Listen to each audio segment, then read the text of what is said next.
Listen, the facts are the facts. The gender and racial wage and net worth gaps are real. From executive suites to boardrooms all around the country, occupancy is mostly made up of white men.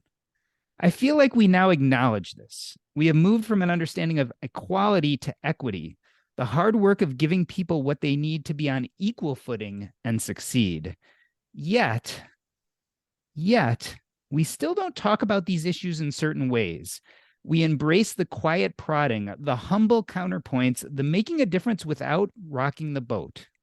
We fashion ourselves as allies, even as many such things as anger, confidence, and unabashed truth-telling are still frowned upon. It's all okay as long as no one gets too big in the britches. It's all okay as long as no one threatens the status quo too much. Well, to put it bluntly, my guest today is emphatically calling bullshit, and she's doing it without apology. Tori Dunlap is the creator of the fantastically successful platform Her First 100K, the host of a top-ranked business podcast, and now recently the New York Times. Pardon me, I'm losing my voice here. Tori Dunlap is the creator of the fantastically successful platform Her First 100K, the host of a top-ranked business podcast, and now recently the New York Times best-selling author of Financial Feminist, Overcome the Patriarchy's Bullshit to Master Your Money and Build a Life You Love. Tori Dunlap, welcome back to Earn and Invest. Let's talk about a word in your best-selling book's subtitle, patriarchy. Yeah. Why is this such an inflammatory word? Thanks for having me back. And thanks for coming on my show. We had a lovely interview over on Financial Feminist, the podcast. Okay, patriarchy. We could spend the whole interview just talking about this. I think when people who don't identify as women, typically men, hear the word patriarchy, they think that patriarchy means men. It does not. Patriarchy means the system that has been upheld that hurts men as much as it hurts everybody else. Because what the patriarchy demands of men is a certain gender norm. Typically, the don't cry, man up, provide for your family at all costs, right?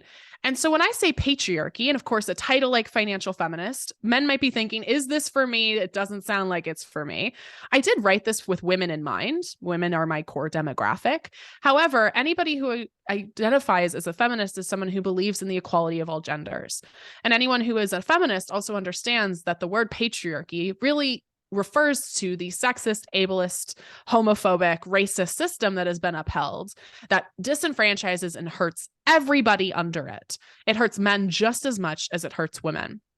And so when we say overcome the patriarchy's bullshit, what that's implying and really promoting is this idea that if we can use money as a tool to build the life that we love, we can use money as a tool to build a better society for everybody, and that we can rebuild and readjust so that, to your point before, this is not just an equal society, but it's an equitable one. I love the way you say that, because in a sense, the word patriarchy feels and sounds gendered, but I feel like with this book, you're talking to women, but you're also talking to people of color. You're pretty much talking to anyone who doesn't fit into that typical white male box.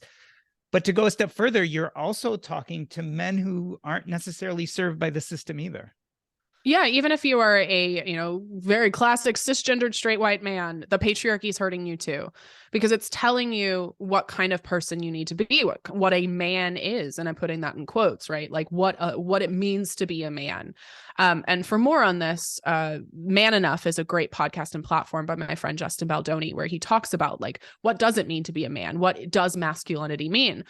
But I think that the common misconception, just like when, myself and other people say like men are trash, we are not saying individual men. We are saying men as like a social construct, right? Or men as a social group, right? And if you are the person who gets, who feels like men are trash is about you, I think that says a lot more about you than it does about me. So when you say patriarchy, and if you immediately go ew, or you feel threatened, we're specifically talking about the system that exists. And frankly, if you don't think that the system needs to change, wake up. Talk to me about your own financial trajectory. When did you start feeling this influence of the patriarchy on your personal finances? I'm gonna like take your question a slightly different way. For me, it wasn't personal finances. It was just sexism in general. And of course that ties to our money, it ties to our careers, it ties to everything. I don't know if I've ever gotten to answer this question before, but I think I remember concretely the first time, or at least what I think was the first time. I'm sure there was a time before, but when I was 13, I was on an all girls softball team and we were playing in a co-ed cohort. We were playing in a co-ed league. And there were plenty of other teams that were either half and half, girls and boys, or were all boys. And we actually went on to win the league that year. And the final championship game was the first time I remember seeing such blatant sexism, not only from the boys, from the 12, 13-year-old boys, but from their dads who were the coaches. They could not stand to have their boys beaten by a group of girls. It made them deeply uncomfortable. And it was so interesting to watch because I had been told my entire life that I could be anybody I wanted and could do anything I wanted. And that was the first time that maybe somebody was going to get pissed off if I did, or that I was going to be called a name if I wanted this thing that I wasn't supposed to want. And I think that I can track that through every single aspect of personal finance, right? We are in a system that demands women play small. And I was learning that from a very young age. Oh, in order to be liked, in order to be accepted, in order to be someone who can navigate this system, I need to dampen my own dreams, my own goals, my own aspirations. And that's in every regard. That is relationships, that's my career, that's my money.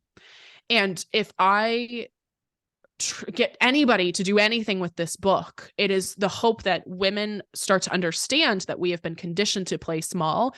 And when it comes to our money, we've been conditioned to actively push it away, to not pursue wealth, to feel that debt or money is bad. And in that way, the patriarchy wins. In that way, we are conditioned to play small. And what a beautiful thing it would be if every single person on this planet could rise up to their full potential without punishment. I feel like you and I share parts of our upbringing, because what I've heard you write and say about your parents is this societal push maybe wasn't felt for you at a young age because your parents were very supportive. And I also felt that because my father died and I was brought up by a very strong, able woman. Right. So it was very counterintuitive to then go into the world and see people not treat women with the respect I saw in my mother in the workplace and those kind of things. Talk about this idea of fixing a societal problem with personal responsibility, because I feel like we bump up against this all the time, and it feels contradictory, but on the other hand, maybe it isn't. When you say personal responsibility, what do you mean? Tell me more about that. Well, you wrote a book that focuses on talking about how women specifically, but other people, can build a life they love. Yeah. And yet we're also talking about the fact that there is this societal problem that these women you're talking to have nothing to do with. Yeah. Sometimes it feels counterintuitive to say the world's screwed up. Here's how you fix yourself. That was the biggest thing, my biggest hurdle to writing this book, and something that absolutely anguished me, to be honest, because I had probably 9 months into the actual writing, I had like a full blown where I'm like, what does this matter? This doesn't matter. Like in a world and society that, you might have to bleep this, but is so royally fucked. Like how do we navigate that? And what is my book going to do if you are honest to God living paycheck to paycheck? The answer is not much. And the answer for every personal finance book is not much.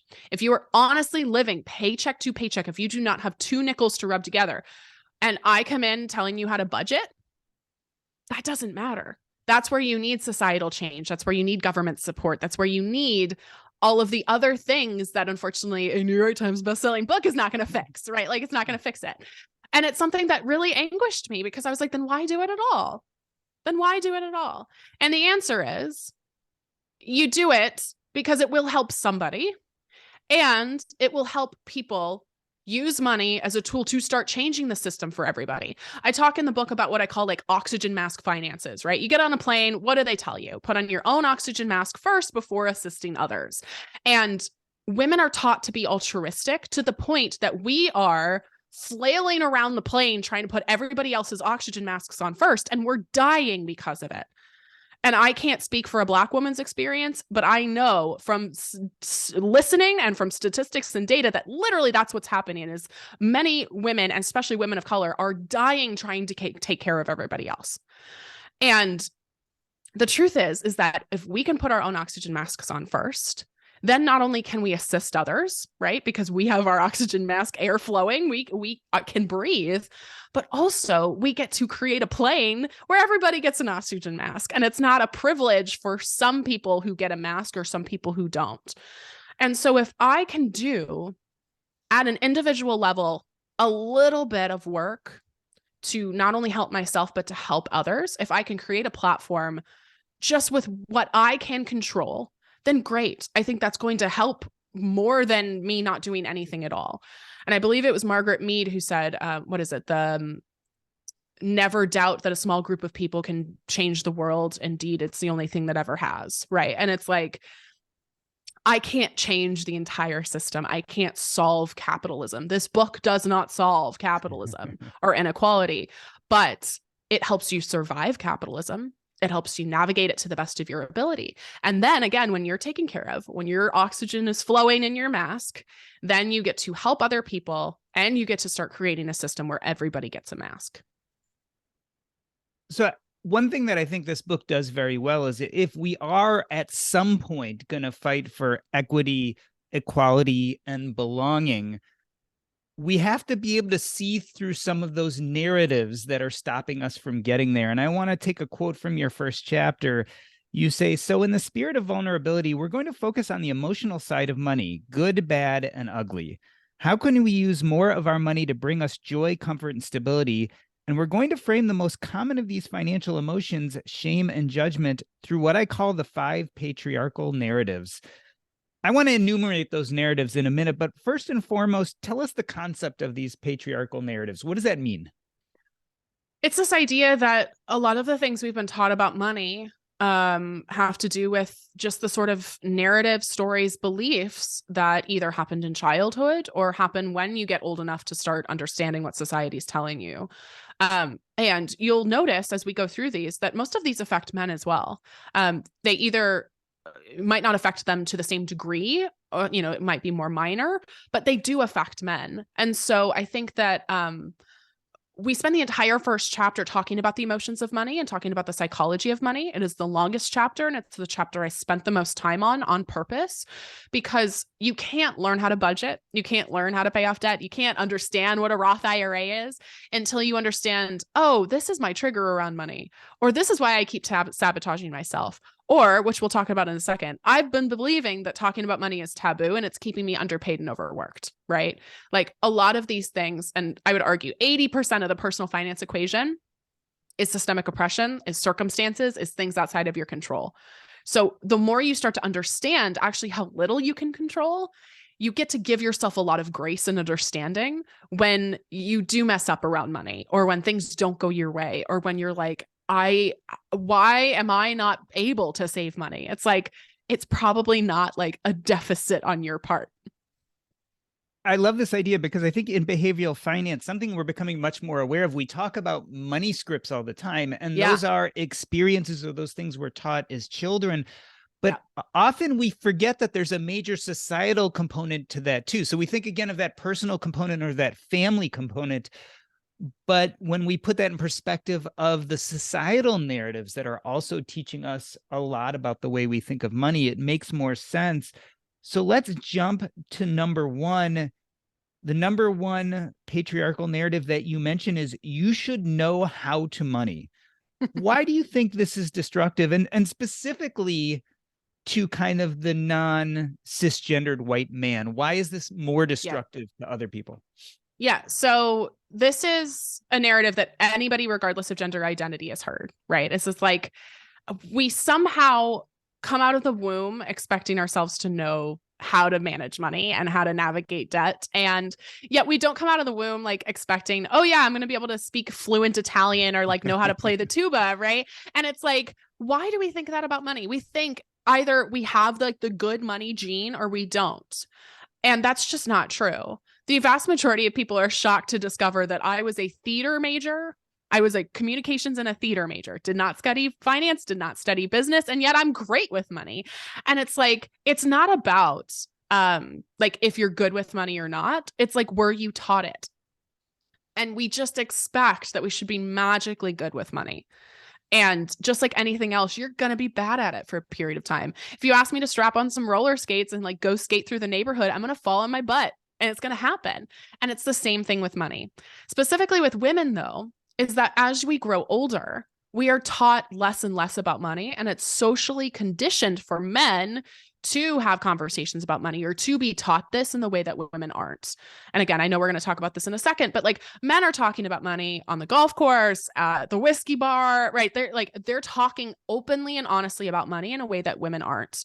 And so I think that that's one of the big things and the big differences I see is it's like, no one's taught about money, yet everybody thinks we should be magically good at it. We should be experts. And as we age and as we grow older, right, there is this expectation and this like social conditioning that it's okay for men to pursue money and want money and understand money, and they're taught more about money.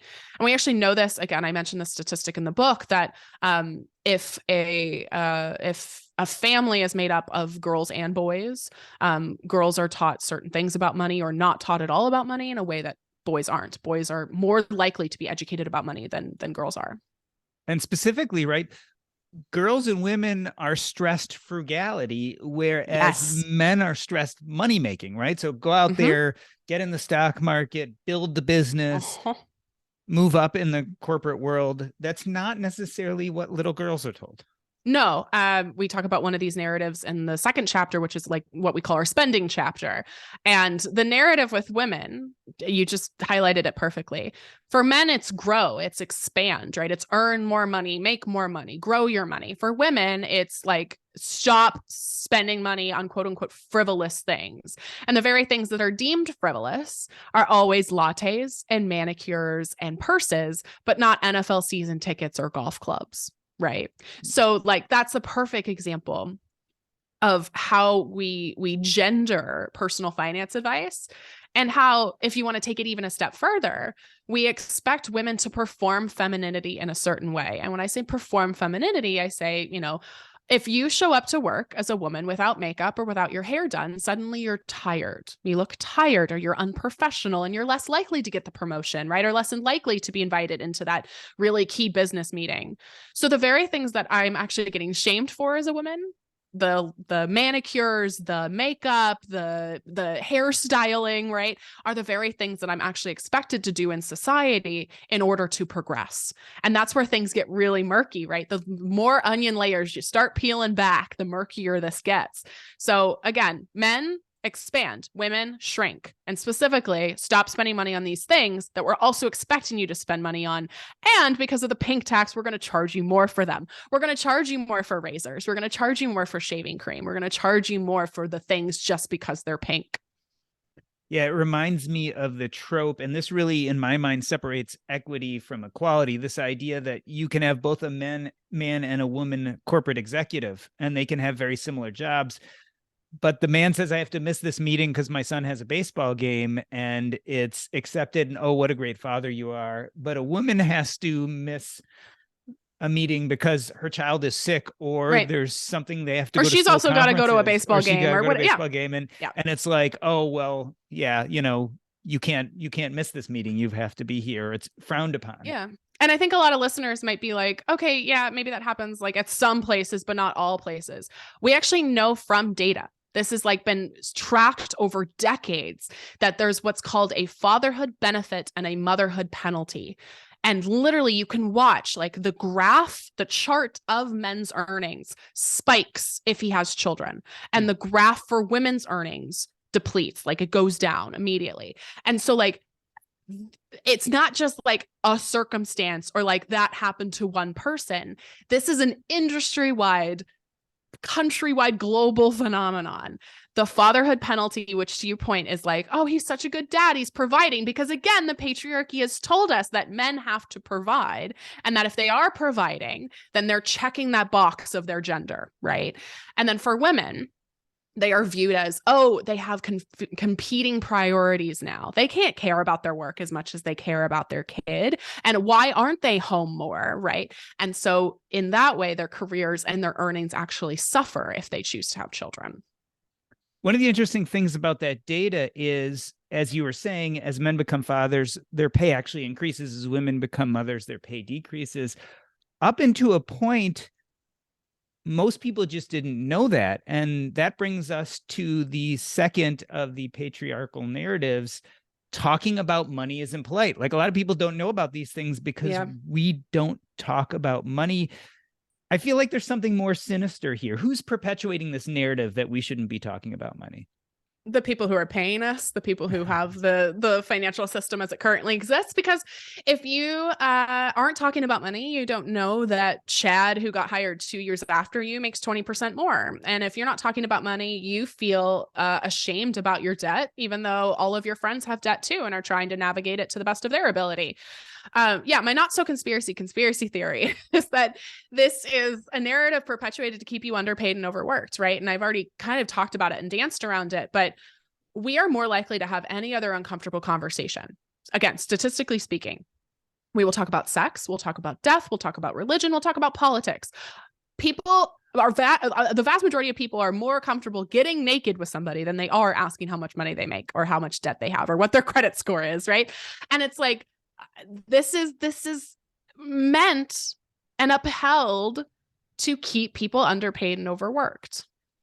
And when you start talking about money, not only do you start understanding, oh, I can ask for this, or, oh, I should be making this, or, oh, I should, I can save that money, but also you feel way less alone and you feel way less shame and judgment because, as Brene Brown thoughtfully said, shame lives in shadow, right? And so the more you're not talking about it, the more isolated you feel, the more judgment and guilt you have around money. And if we started talking about money more, not only, again, is there more equality, there's more equity, but there's also just less shame. And like, I think that that's case enough for why we should have more of these conversations. It's interesting. Narrative 2 says it's impolite to talk about money. Narrative 3 says if you're going to talk about money, let's talk about the fact that you'll be rich if you just work hard enough. I mean, on the face, that sounds okay, right? I mean, on the face of it, work hard, make money, do well. I mean, isn't that kind of how things are supposed to work?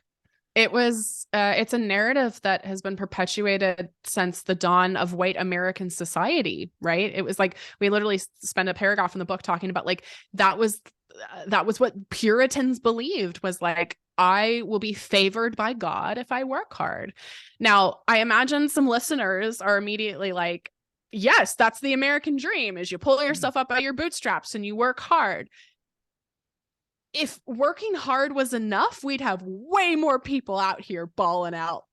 Like, if working hard was enough, we'd have a lot of people with a lot of money. We'd have housekeepers and teachers and social workers who are multimillionaires. But that's not true, because the most gaslighty thing you can say to a single mom who is working 3 jobs is, well, if you're not a millionaire, you're just not working hard enough. If you don't have the ability to give your kids shoes when they need shoes, then you're just not working hard enough. Hard work is important. No one's discounting that. However, hard work is not the only a key to this equation, right? All of these other factors, and I would argue, influence money way more than how hard you may or may not be working. And again, I think there is this misconception of like, people are getting government aid and they're lazy. And it's like, that's just not true. There are some people who take advantage of the system. However, the vast majority of people are truly out here just trying to make ends meet and just trying to navigate this to the best of their ability. And they're working their asses off, and they're still not rich. They're still not able to pay their own bills, or at least have enough money to take a vacation once a year. And so I think that this is, again, a narrative that just feels really insensitive and really hurtful to people who are just working so diligently and so hard, yet have very little financially to show for it.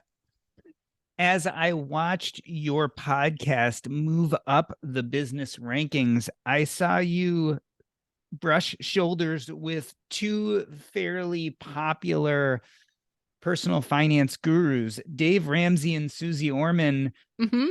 I feel like they really push that narrative, right? This idea that, just work harder, just work harder. I mean, let's assume they have the right intentions in mind, right? They truly want to help people. Why do they stick to that narrative so strongly? Because it's easier. It's not gray. It's black or white. You're either working hard or you're not working hard. This is why this book was so difficult to write, is everything about society is gray. Everything, right? It's not just your personal choices. It's racism and sexism and ableism and recession and inflation. And individuals don't have answers for those things. So if you're trying to promote yourself as the guru, as the person that people should follow with all of the answers, then you need to have answers. And the truth is that I have a lot of answers. There's plenty of questions I don't have answers to. And the answer isn't work harder. Right? Because that's not working. So I think it's a lot easier to make money, to build a business, to be seen as a thought leader and as the guru descended from on high. If you tell people it's either this or it's that, there's no middle. You're either working hard or you're not. You're either rich because you worked hard, or you're not rich because you didn't work hard enough. And that's just not true. It's just not true.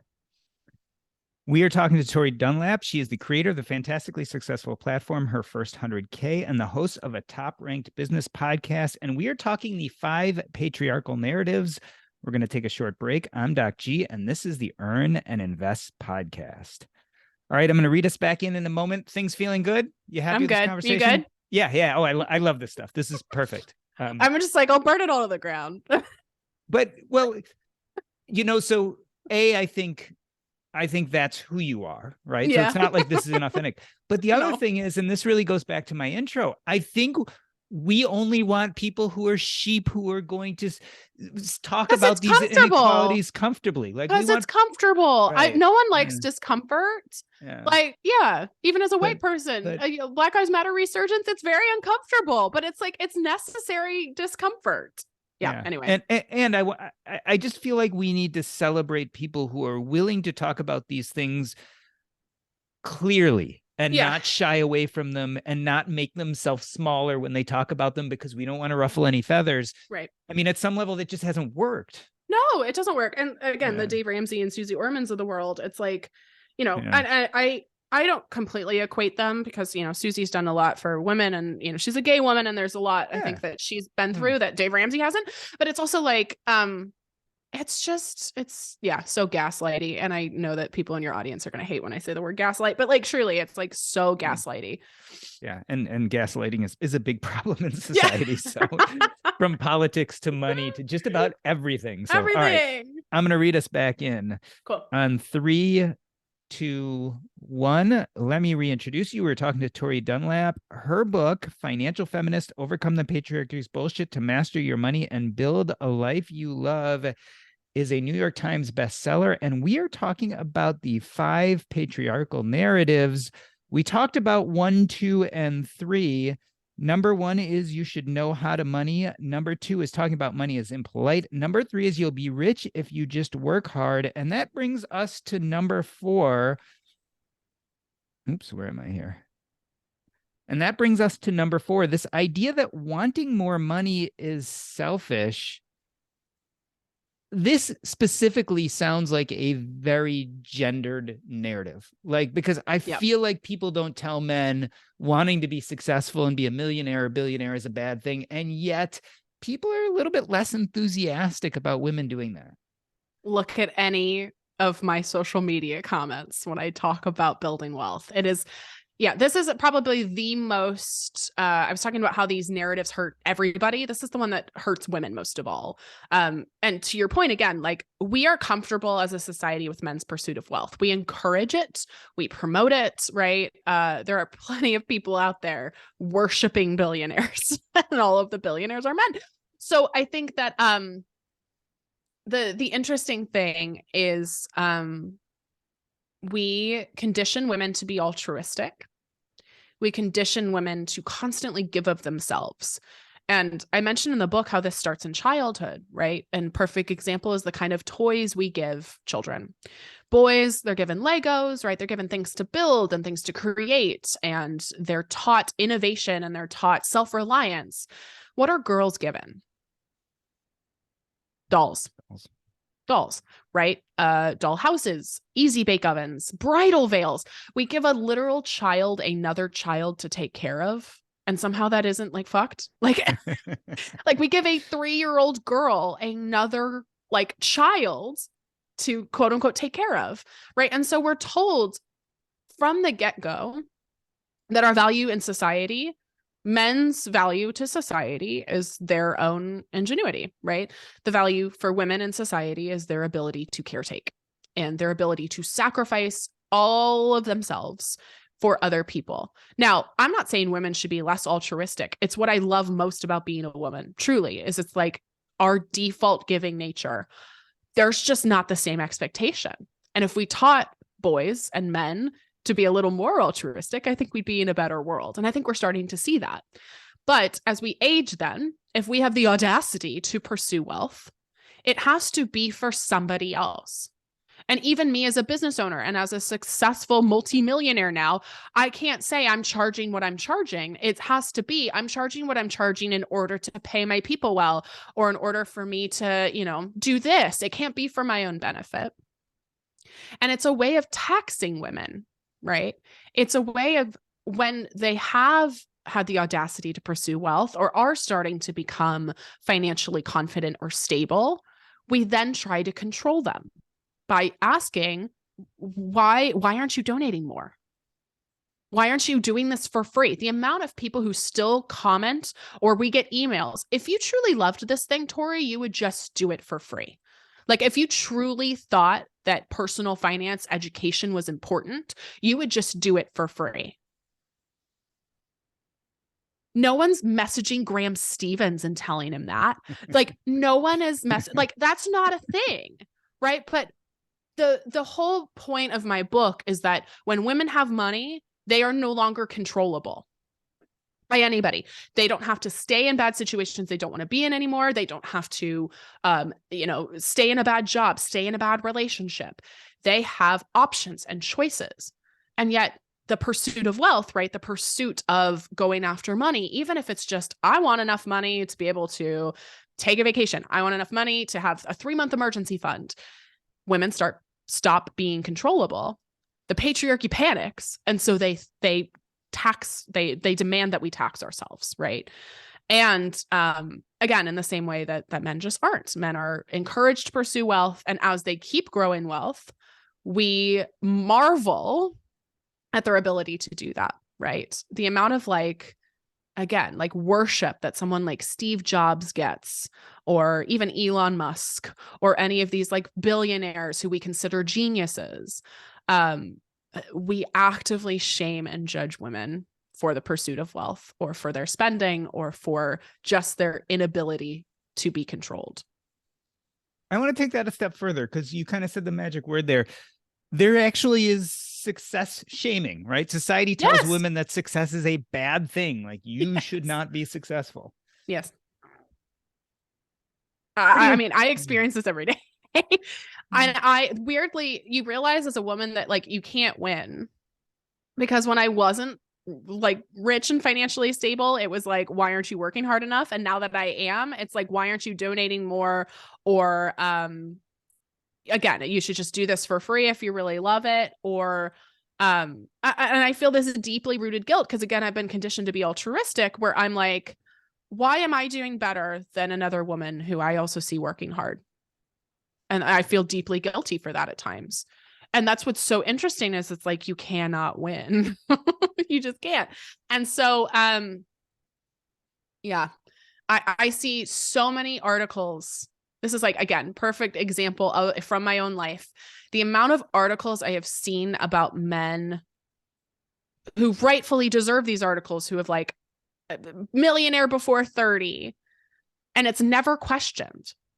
It's not, oh, you got money from your dad, or, oh, you got money from your husband, right? Or your partner, or, oh, like you must have lived at home. Anytime there's an article about me, which by the way, there's very few written about my like multi-millionaire story. There's plenty of written about my 100K story.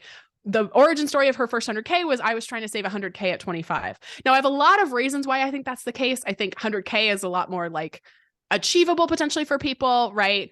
It's like more accessible. It's also the name of my company, so I get it. But I like to think that there's a little bit of sexism in there, because there's plenty of articles about how this man hit millionaire status before 30.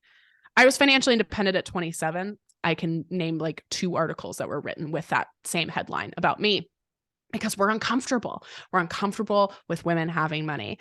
And again, specifically, I think with my story, the feedback is always, well, her rich daddy gave her everything, or, oh, she must have married rich. I am unmarried. My dad is extremely hardworking and grew up poor, has given me plenty of things, but after I left house, gave me nothing. And as it should be. So like, that's the narrative, right? Is it's like, oh, if women do have money, one, tax yourself, right? What are you donating? And donation is completely important. And I talk about, again, this gray area in the book. It's not don't donate. It is like, we expect women to be one thing, which is altruistic, but we don't expect the same of men. And then the second thing is, it's never your money. It's always somebody else's money, and typically a man's money, right? It's your dad's money. It's your husband's money. It's not your money. There's no way you could have earned that amount of money. And you and I have talked about this before, but I've seen this especially with women creators. Go and look at any CNBC or Yahoo Finance article about a successful woman versus a successful man, especially when it comes to finances, and then go in and look at the comments. And it is crazy, striking. Crazy. The differences. I mean, everyone gets some negative comments when you're in a big outlet like that, but the number of negative comments women creators get in these situations is just, it's striking. Yep. And I think that this is yet another reason why women don't feel comfortable pursuing wealth. Because back to my point earlier, right? We are told, if you want to be liked, you won't do this. I am not liked by a lot of people. You might have some listeners today who are like, I do not like this person. I challenge you to ask yourself why. Why don't you like me? First of all, I don't care if you, but second of all, like, why do you have that? Why do you have that resistance? And I have a feeling it's because of what society has conditioned you to feel, right? And it's so interesting, right? It's so interesting to think about. So to put in a personal story here, I know lots of creators in our space. I know a lot of people in personal finance, and I've heard good and bad about just almost all of them. If I ever hear something bad about you, Tori, I've always asked, well, what is it? And usually what they come out with isn't something that makes any sense per se, or they're not saying that you're lying or not telling the truth. I think what this book shows, and one of the reasons I'm so excited to have you on, is the idea is you talk about things that people don't want to talk about. Yeah, it's uncomfortable. And I totally get it. Like, it's deeply uncomfortable to reckon with your own privilege. Speaking as a white person, it's deeply uncomfortable. It's deeply uncomfortable to start to understand the ways you have not or have benefited from the system that exists. It's deeply uncomfortable to understand that actually so little of this is in your control. That's a hard pill to swallow. That's what, again, made writing this book so difficult, is it's like, one, I have a book deal and I am contractually obligated to write this book. Two, it's like, I think that this book is valuable, but at the same time, like, what is this going to solve? I don't know. I think it is going to impact people. We already know it is. We've impacted 3 million women up to this point. We will continue to do that. However, does it overnight change systemic oppression? No, of course it doesn't. So yeah, anytime that you are forced to get comfortable being uncomfortable, it's not a fun experience. But no change ever happens when you're comfortable. That's change in your relationships. That's change in your career. That's change in your life. That's change in how you view yourself and the kind of person you want to show up as. Also, you and I are going to have to talk tea later because I want to know all the shit people say. Of course. Of course. I want to get to the last narrative. This is a long-held personal finance narrative, and you call it out on the carpet. You say the old adage that money can't buy you happiness is bullshit. That's narrative number 5. And we know there's been data, right? We know all about the data, and there have been studies and then newer studies, and they somewhat contradict each other at points. But they agree on some level that after a certain amount of money, adding in loads of extra money isn't going to make a huge difference in your life. Tell me why this was an important narrative to talk about. Yeah, but how many of those people, the everyday people, are actually going to achieve that level of money, right? We know very few. So like, it's fun to talk about, but like, that's not most people's reality. So this money can't buy you happiness. I talk, the first paragraph I mentioned, it is true to a certain extent, right? It is like, if you are depressed and you go buy a Porsche, that's not going to make you happy, right? Like you relying on monetary happiness is not going to work. But I argue that money buys you choices and stability, and those things are happiness.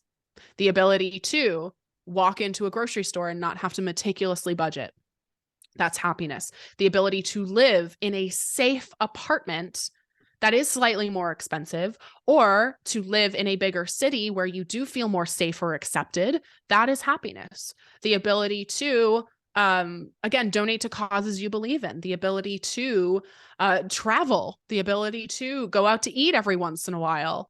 That is happiness. That is options and choices. And again, this is a narrative that is meant to keep you playing small. If you believe that money can't buy you happiness, and if you believe that the pursuit of wealth is bad, you will actively push it away. When in fact, money solves a lot of problems. It's like, more money, more problems? No. More money, more solutions. More money, more choices. Like, and I think that again, that is a narrative that on face value is correct. Yes, you should not use monetary things to like bring you deeply rooted capital H happiness. However, stability, safety can all be bought. And I would argue for the vast majority of people, again, if you're a member of a marginalized group, stability and safety is happiness. So we've been talking about the 5 patriarchal narratives. This is from Tori Dunlap's book, Financial Feminist: Overcome the Patriarchy's Bullshit to Master Your Money and Build a Life You Love. This is a very tiny, small part of the book. I decided to talk about it here because I feel like it encompasses a lot of what your platform stands for. But I want to remind listeners that there is a lot of great financial information here, a lot of other topics that you go over. I obviously couldn't handle all of them in one podcast episode. I wouldn't do justice to them. But I want to end on this idea of, we now are familiar with the narratives. I think many people listening right now will say, yes, these exist and they're a problem. Obviously, the next question is, what can we do about that? Yeah. And I think, obviously that's a big part of what the whole book talks about. But yeah, a thumbnail sketch, what do you think women can do about it? And I'd like to ask the other question: what can someone like me, who's part of that kind of middle-aged, quote unquote, rich white male world, do also about this? Because I think we all need to play a part. Yeah, I think my answer is the same for both, which is just understanding and knowing these exist is huge. Just like knowing, okay, that person's working really hard and yet they're not financially successful. It's probably not their fault, right? Just knowing that and understanding that. Or I am working really hard and I feel guilty that I don't have a bunch of money and there must be something I'm doing wrong. No, the system wasn't built for you. It's very difficult to navigate. You are doing the best you can. Giving yourself grace and giving other people grace is going to be one of the biggest things that's going to change our world. Is just giving a lot of empathy and a lot of understanding that most people, and I would argue like 99% of them, are doing the best that they can. They're doing the best that they can. This world's really hard. Things are really tricky to navigate. It always has been, and it seems like it's getting harder all the time. So if you can give yourself grace and you can also give other people grace, huge. And second, if you can do something about it, if you can, as a straight white man, share your salary with your women colleagues, or if me as a white woman can share my salary with my women of color colleagues, huge. Talk about money. Talk about all of the ways that you feel nervous about money. Talk about all of the ways that you've been successful. The amount of people that I've talked to who, are 40s, 50s, 60s, and they go, wow, I wish I knew this sooner. What if you could be that person for somebody in their 20s or 30s? What if you could be that person? What if you could be the person who does have the executive salary or the executive title, who can talk about money openly or bring that person in a meeting? What if you can have the understanding that, oh, yep, I am treating this woman differently than I'm treating a man for asking for more money or for, taking on debt. I feel I am giving her more shit than I would give a man for doing that. So if you can be aware, and you can also start using these narratives to actively change your own behavior, and if you have enough power, actively change your communities, your companies, everything starts to change, right? It's the domino effect of everything will be different. It doesn't have to be these huge sweeping things. It can be if you really want, if you're really connected, great. It can just be, I'm going to share my salary with one person. I'm going to bring this person into a meeting.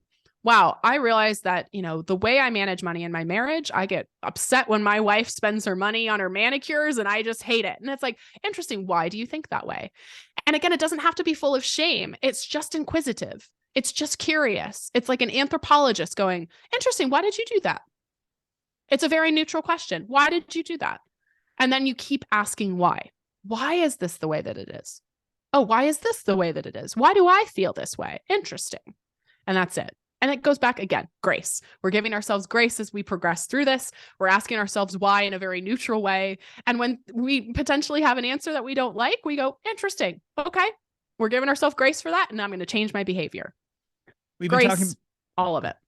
We've been talking about personal behavior. Just one last note. If you could pass any piece of legislation, if you could introduce anything to Congress, is there any one thing that you think would make life a lot better?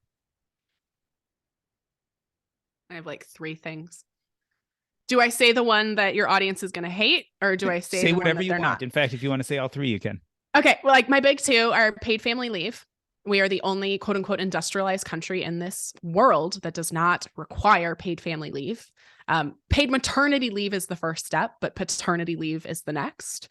It is not legally required for any company to offer paid leave at this point, which is utter craziness. And the second is that a woman's right to choose is 100% a financial issue and should be reflected as such. The woman's ability to choose what she wants to do with her body, whether to terminate a pregnancy or not, is a financial issue. And if you believe in the economic success, let me try that again.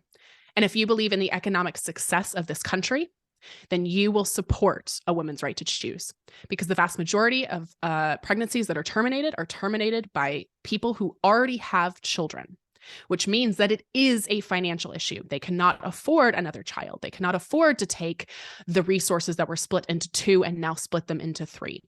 So those are 2 huge issues that are 100% financial, that are not discussed in the way that they need to be discussed. And if you believe, again, in the economic progress of this country, of its people, then you will support both. The book is Financial Feminist: Overcome the Patriarchy's Bullshit to Master Your Money and Build a Life You Love. Tori, tell us the easiest way for people to interact with you and your platform if they want to know more. Sure. herfirst100k.com or at herfirst100k on all the socials, HERFIRST100k.com. This has been the Earn and Invest podcast. On behalf of myself, Doc G, I'd like to thank Tori Dunlap. That's a wrap.